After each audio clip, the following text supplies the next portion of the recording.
جی وعلیکم السلام ورحمۃ اللہ وبرکاتہ۔ محترم بھائی نے لکھا جی ایک سوال ہے کہ بارش کی وجہ سے اگر قبر میں پانی داخل ہو جائے تو کیا قبر کھول کر میت کو دیکھا جا سکتا ہے اور کفن کو دوبارہ تبدیل کیا جا سکتا ہے اور دوسری جگہ میت کو دفن کیا جا سکتا ہے اور کیا جنازہ بھی دوبارہ پڑھا جائے گا؟ محترم بھائی کہتے ہیں جی قرآن و حدیث کی روشنی میں مدلل جواب عنایت فرمائیں۔ محترم بھائی دوبارہ جنازہ پڑھنے کی ضرورت نہیں ہے، جنازہ ہو گیا ہے، دوبارہ نہ پڑھیں۔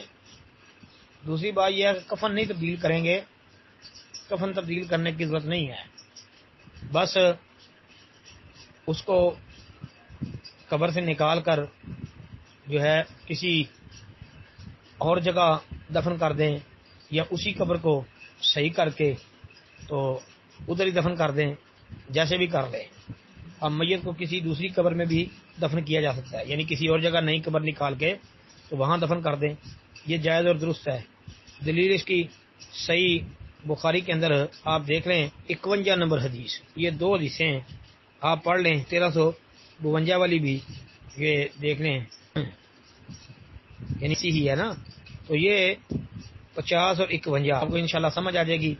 والی حدیث کے اندر عبداللہ رضی اللہ تعالی عنہ کے والد جو عبداللہ تھے جی، ان کی لاش کو قبر سے نکال کر دوسری جگہ منتقل کر دیا تھا، اور یہ کب کیا تھا؟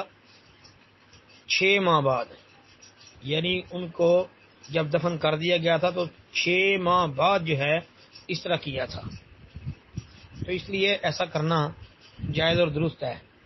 جبکہ اگر کوئی بری، جس طرح آپ نے کہا کہ قبر میں پانی چلا گیا، اگر کوئی ایسا معاملہ بن گیا ہے یا اسی کو صحیح کر لیں یا کسی اور جگہ منتقل کر دیں، باقی یہ کفن وغیرہ نہ تبدیل کرے۔ السلام علیکم ورحمۃ اللہ وبرکاتہ۔